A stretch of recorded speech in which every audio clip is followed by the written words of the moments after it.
Convey my messages as to how, in this case, we're going to show you how I come up with the measurements for the material on a metal roof. This is a rounded metal roof, and so first thing I did was measure the length of the roof, which is 72 feet. One mark right there is a foot. If you put two, that's inches. So, and its width, so 72 foot long, and its width is 13 foot 11 inches wide. So from corner to corner on that rounded roof, not down across, but on that rounded roof, is 13 foot 11. Now, we discussed it with them. They want an overhang.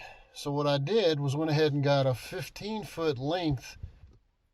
That leaves a little over 6 inches on each side, like 6.5 inches.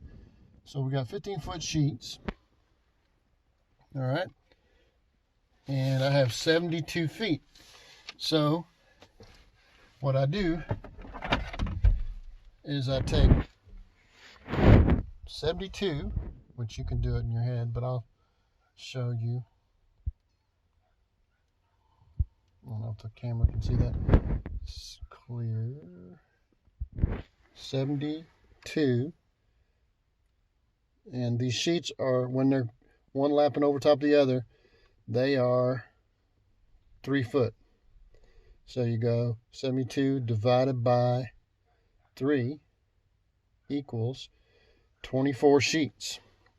Now, I know that I'm not perfect, and this is a long ways out here. Plus, you have lead time for them, for them to manufacture. So I went ahead and got 26 sheets. So I'm saying I want 26 sheets,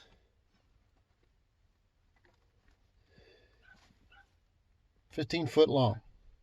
That allows me plenty of room for error. You don't have to do that if you live close by and you want to make another trip, or if it's in your time. You don't have that added expense. But believe me, it's not good for me to drive an hour and a half to work and then find out we're short. Now, some of these places I travel are 2 hours away, and pulling a trailer ain't no fun either. It's all wasting time. And so anyway, now we have to determine, these sheets don't fasten directly to that tin because the screws will pull out. So what I'm doing is, from the same place I got the metal from, they sell 1x4s by 16 foot long. Okay. Where do I put them? I put one along the edge here and one along the edge here, and then every 2 feet. So you got one here on the edge, then you got at 2 feet, 4 feet, 6 feet, 8 feet, 10 feet, 12 feet, and there's your last one on the edge. So that's 1, 2, 3, 4, 5, 6, 7, 8. 8 rows. All right. So at 16 foot long, how many do we need per row? So we go 72 foot long house divided by 16. 4.5 per row. That's 8 rows times 8 equals 36. So I added extra on that because sometimes you have stuff don't fall out where you want it to, and you don't want to be short.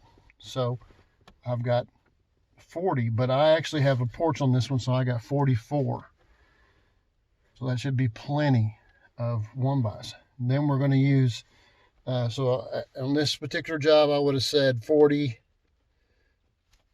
1x4s by 16,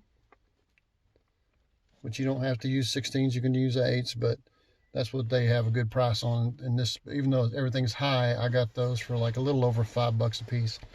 And then I'm using 3-inch screws, so I'm going to get a box of screws at Lowe's, which is about $50.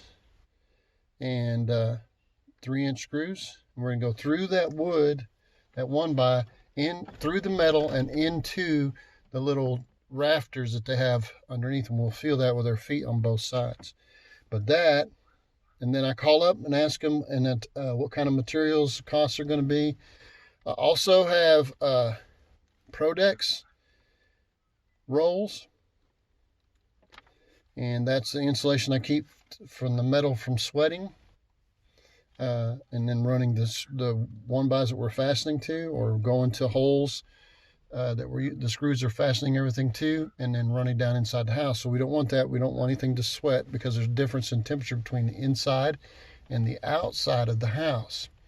So I've got this insulation that's foil faced, both sides, got an R9 value. It does not burn. I've had somebody call me and tell me how much testing he did, and he found that a lot of them extremely flammable. This Prodex brand is very, very good. It does not burn. So anyway, one piece sticks to the other. Each roll covers 700 square feet. So I have a 72, let's say a 72 by 14. So I can go in here, 72 times 14 wide is 1,008. So 700 square feet would go into that, one full time and then a part of another. So you would want to get 2 rolls of Prodex, and then you'd have some extra, but they don't sell it in partial rolls. So you're going to be 2 rolls. Now, whenever you order your materials, you determine what size screws, which in this case, we're going into wood. It'd be 1.5 inches metal to wood. So you go through the metal into the wood. And I want them on 2-foot centers, and they'll ask, and they'll figure that out for you. And so then you would come up with a total for this job. And this particular job, I guess I won't tell you the numbers, because it might be something that people don't want to know. But it was a fair price, and it was about $5,000 or $6,000 less, even with me making my money. $5,000 or $6,000 less than my closest competitor's price on this job. And I'm not sure they were using insulation at all. I don't know. But I can tell you this, they were quick to take the job. First they said they were going to get 3 estimates. Once they got mine, they said they did not want to. And I'm not losing money. So this is how you yourself can bid or figure out how much materials you need for your rounded roof mobile home, running this metal all the way over.